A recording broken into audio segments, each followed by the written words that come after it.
Welcome to CivilNet. Today we're honored to be joined by a special guest from the United States, Tim Jemal, who's the president of one of the primary lobbying organizations in the United States, Global Arm. Tim, it's great to have you here. Eric, thanks for having me. Can you tell us a little bit about your organization, because it is actually fairly new, and what is it that you focus on, and what do you think your mandate is? Yeah, so thanks for the question. It's great to be here in Yerevan. We started Global Arm in 2022. And the mission of Global Arm is to be an effective pro-Armenia, pro-Artsakh lobbying group.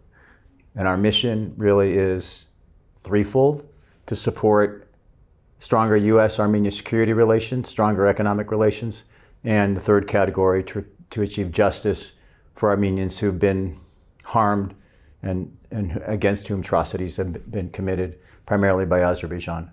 And we started this group because what we have seen over the last 20 or 25 years or so was really a decline in influence and effectiveness and impact on pro-Armenia or Armenian issues, and we can get into that a little bit more. Can you point to any specific successes that you guys have enjoyed over the last few years, and what is it that specifically, can you point to like specific items or specific agenda items or areas of interest that you've actually focused on? Sure, if you don't mind if I can step back for a little. So when we started Global Arm, the idea was not just to start another organization. The idea was to start an organization that had impact, influence, and results. Myself and a few others in the diaspora got together and looked at different models that were out there. I've been involved in political efforts and legislative efforts for over 30 years, including pro-Armenia, pro-Artsakh efforts in the 1990s, which at the time were very successful. And so what we had found, we did a lot of due diligence before we created this organization. I've heard you in one of your previous shows talking about the Armenian male ego syndrome. That's not what we're about. We want to have impact. So we looked at, for example, current efforts that are taking place, and we looked at other organizations, the American Jewish Committee, AIPAC, and others, and we looked at their models, and we decided, how can we have an impact? How can we stem the tide of decline in influence and decline in impact? And we decided to create really two organizations: Global Arm, which is the lobbying entity, and then a Global Arm Foundation, which is designed to bring members of Congress and other influencers to Hayastan and, well, purportedly to Artsakh and Nagorno-Karabakh in the original mission. And so we've created a little different model, even though they're two nonprofit organizations guided by diasporans, and I am the president. But we've hired two firms. So we took a page out of kind of the opposition, which had hired influential lobbying firm for so many years and successfully branded themselves as the indispensable ally to the United States, principally Azerbaijan, falsely, but had successfully done so. So we hired a Democratic firm and a Republican firm. The Republican firm is headed up by former Congressman Buck McKeon, who is the chair of the House Armed Services Committee. And then the Democratic firm, Plurist Strategies, is headed up by David Leader, who previously was chief of staff for Senator John Kerry and worked in the prior Democratic administrations. So that I think it was important to have that background of why we came in. We wanted to have access, which we have. We wanted to have influence. We have impact. On impact. So 3 years ago, right as we were forming Global Arm, if you remember, Luis Moreno Ocampo had declared that the blockade against Artsakh was genocide under Article 2BC of the Genocide Convention. We had made contact, Global Arm had made contact with Mr. Ocampo, brought him to Washington, D.C., and I believe that really changed the narrative of things, not only in Washington, but I think around the world. We had him brief the entire Senate Foreign Relations Committee staff. We had him brief Senate staff who deal on foreign policy issues across the entire Senate.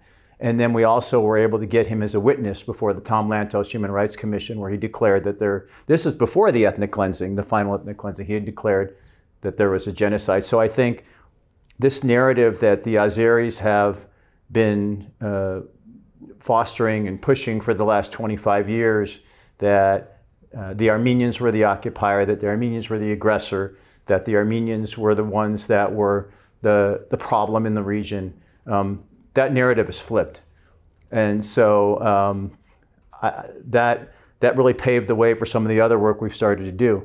So last year, so when we talk about security relations, so this is an area where a lot of diaspora lobbying efforts we haven't really focused a lot on security. So last year, for the first time since Armenia's independence, the Senate Armed Services Committee, in their bill, declared that we need to look for ways to strengthen security relations between the United States and Armenia. That's a very big deal, having been silent on the issue since independence, and what we've seen since that time is more interest in doing that, and we expect more results going forward. The other thing is, last fall, there was a hearing before the House Tom Lantos Human Rights Commission in Global Arm. We assured that the Armenian victims of Azerbaijani aggression, both in Armenia and Artsakh, had a voice. And so we were able to secure a witness to testify on behalf of not only the prisoner, not only on behalf of those who have been POWs, but also the prisoners who are currently detained, and that those who have actually been tortured and killed by Azerbaijan. So they had a voice before the Tom Lantos Human Rights Commission. Well, I was actually during the blockade involved in efforts to get press. Correct. And I remember distinctly we obviously failed when everything is said and done, but at the turning point in getting international media attention was actually the Ocampo report. And everything changed press-wise after that, not the results that we wanted, but it was obvious that it was something that was successful.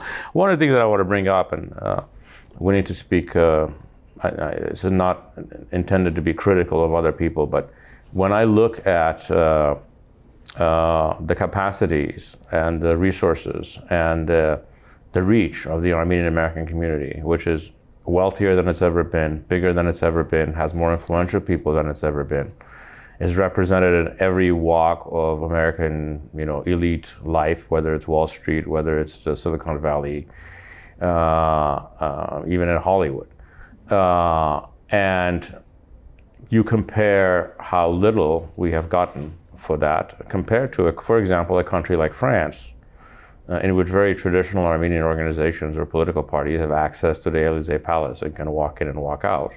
While in the United States, the equivalent does not exist. So it's fair to say that the Armenian-American community as a whole has underperformed in compared to capacities. Why do you think that is? And what can be done to change that? So I was shocked by the decline in influence and impact. Like I said at the outset, I've been involved in political and legislative efforts for 35 years, both in terms of Armenian advocacy, but other issues, U.S. domestic issues related to business and technology and healthcare. And what really surprised me, Eric, was when you look at the period between 2000 and 2019, as I said earlier, the narrative was defined almost entirely by Azerbaijan, with very little effective arguments against that false narrative of Armenians being the aggressor. But then there were tangible things that happened. Section 907 was repeatedly waived by successive administrations. Administration after administration waived Section 907 on spurious grounds. And without a political operation to be able to stop that, they continued to do so year after year after year. And then in 2019, which is the real eye-opener for me, when we started Global Arm, when we saw in 2019, Azerbaijan received $100 million in security assistance from the United States. I mean, that was a real eye-opener when we looked at, okay, what's happened over the last 20 years? Why are we not winning in Washington, D.C., given the amount of resources and talent that we have, talent and treasure in the diaspora? And so that was a real eye-opener. And then the last thing is, I think what happened, and when we were doing our due diligence before we launched Global Arm, Armenian issues had become perceived as a Democratic Party issue. So falsely, but that was the perception on Capitol Hill. We met with literally dozens of Republicans who said, well, that's a Democratic issue. And so we realized that we needed to make up ground with Republicans in the House and the Senate, which is the reason we hired a Republican firm, the McKeon Group, which has these inroads and connections with Republicans. I think maybe there was a sense of false complacency, malaise. You always have to reinvent yourself, and we felt there was a need for a fresh voice. We're not in competition with anybody, but I think that there was clearly a need for a new perspective, a new voice, a new approach, and that's why we started. Why we got complacent, I don't know. The signals were there. And I admit, we had not been as engaged in Armenian advocacy. I was engaged in advocacy on other issues, but not Armenian advocacy for a number of years. But I remember, Erdogan saying, I think in 2016, Armenia doesn't have the military they think they have. I mean, to me, that's a signal of what's to come. And then when you saw, of course, you were in the middle of it. When the war happened, it's not only that we were behind on the battlefield, obviously politically we were way behind. And then the media and the public relations efforts was zero. Awful. Almost no proactive zero of a pro-Armenia PR effort. It's interesting you say that, because as far as what the American right, whether it's like a manifestation or the Republican Party, but we know that there's other people that have done actually very good work on building up support among the religious right, which is an important part of Donald Trump's base, which has actually changed attitudes and made Armenia far more an issue for all parties and for all people on the American political spectrum. So I wanted to ask you specifically, obviously it's a new day in Washington. No one really on many levels knows what to make of it. And everyone is working very hard to get into with the Trump administration, which is not your normal administration. It's far more personal, and the traditional inroads don't work. What kind of relationship have you guys established, if any, with the Trump administration? The relationship has been very good. We, in fact, we've had several meetings with staff and advisors to the National Security Council, to the Office of the Vice President Vance, and Secretary of State Marco Rubio. We've had several meetings with them, and we continue to have those meetings, and they've been very productive. They are accessible to us.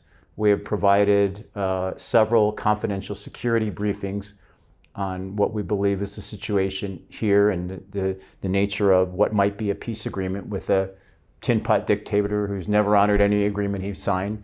So we've had a very good and candid relationship with them. And I think that, the mistakes, again, we don't know what will happen, Eric, in terms of the actual actions, but we saw one action already. One of our first recommendations to the National Security Council was call for the release of the prisoners. And so as you saw, he's no longer there, but this is right when Mike Wallace was National Security Advisor. He then soon issued a tweet calling for Armenia and Azerbaijan to sign peace agreement and for the release of the prisoners. Now, perhaps there were others who had recommended it, but I know it was our number one recommendation. In our meetings with them, they raised the prisoner issue in the span of an hour meeting 3 times. So the fact that he came out and issued that statement was we were happy to see that, but it was not a surprise to us. Apparently that was also part of a phone call that was made to Hikmet Hajiyev, apparently. That was also reiterated in very strong terms in so many ways. So it's not, we see that coming in different ways. Now let's look at the work that the enemy is doing. We've been up against them on the PR side, and they have specific strengths and they have specific weaknesses. The specific strength, frankly, their only strength is money. So they don't build structures, they just buy things. And I know they're exceptionally active. I think they've hired 3 or 4 firms in DC and spending a ton of money. From what we heard, close to $500,000 a month. At least. Tell us what they've been doing in the recent efforts, not historically, I'm talking about today. How effective it's been, and what's the specific narrative that they're pushing? So let me say that, of course, we pay attention and aware of the efforts they're doing, but it doesn't impact our work directly. We stick with our agenda because it's working and we're getting the access. They spend in upwards, as you said, about $500,000. Now remember, on lobbying, remember it's not just a month. I'm sorry, yeah, and it's not just what we consider traditional lobbying and influence and access, going to a member of Congress office or meeting with someone in the White House or the executive branch. They connect their lobbying with their PR efforts. So they spend hundreds of thousands of dollars a month on public relations that's connected to their lobbying work. And frankly, what I've seen is they've lost the narrative. And so what they seem to be going back to is to relitigate the 1990s. And that was the time when they felt like the narrative was on their side, even though I say, bring it on. Let's relitigate the 1990s. Let's relitigate the fact that the Artsakh people wanted to live peacefully and freely, and every time they demonstrated for peace and freedom, Azerbaijan responded with Russia. And don't forget Operation Ring. I mean, so if they want to go back to the 1990s, it's fine. But I'll tell you, Eric, it's not working, and it's not going to be effective. And so those are the kind of the narratives they're pushing. Of course, they discuss their relationship with Israel. But I think members of Congress and the Trump administration are sophisticated enough that Armenia is an entity of its own. Armenia is making a pivot. Armenia wants to have stronger relationship with the United States. And you look at Azerbaijan, for example. It's interesting, their lobbyists don't talk about the fact that Azerbaijan signed a strategic partnership with China. They don't talk about the fact that Azerbaijan supports Belt and Road and BRICS. No mention of those things. Or laundering Russian gas and oil. Or laundering Russian gas. So we do that. So I think the curtain has been drawn. I think that the opening with Luis Ocampo, frankly, has opened people's eyes. And in our meetings with Republicans in particular, on the Hill and in the Trump administration, they're not going to be played anymore by this tin pot dictator. They know what's going on. Moving on to the last question, obviously efforts like this take resources, and the more resources you have, the more you can do. Can you tell us a little bit about that, and what is it, and in what ways can people support you in stronger, greater ways? Yeah, I mean, the greatest need is funding. Lobbying is very expensive. We happen to have two of the really strongest firms in Washington, D.C., McKeon Group on the Republican side, and then the Plurist Strategies on the Democratic side. And getting financial support to continue this work is critical. You see the Azerbaijanis are spending upwards of $500,000 a month. We're talking about something significantly less than that, but still we need, and because we, I think, are smarter and more effective and having an impact, we need donor support. And we've been really grateful, Eric, that so far many donors have come in to support our work. And let me just say a couple of things. Zero donations to Global Arm go to any administrative expenses. We don't spend any money on administration. All of the funding that donors give to Global Arm goes towards our lobbying. I am a volunteer. I am a donor. I happen to have experience in political advocacy and legislative work, which is why I'm in this role as president. So all of the funding that goes to Global Arm goes towards our lobbying expenditures. Go to our website, globalarm.org. We're on Twitter, Instagram, Facebook, and LinkedIn. We're getting out there and trying to tell our story. But again, some of our legislative work has to remain behind the scenes, but we are trying to get out there more because I believe this is the best effort to move forward on strengthening US-Armenian relations, which will strengthen Armenian security and sovereignty. Well, thank you for the work that you do, Tim, and thank you for joining us today. Thanks for having me. Thank you for joining us at CivilNet.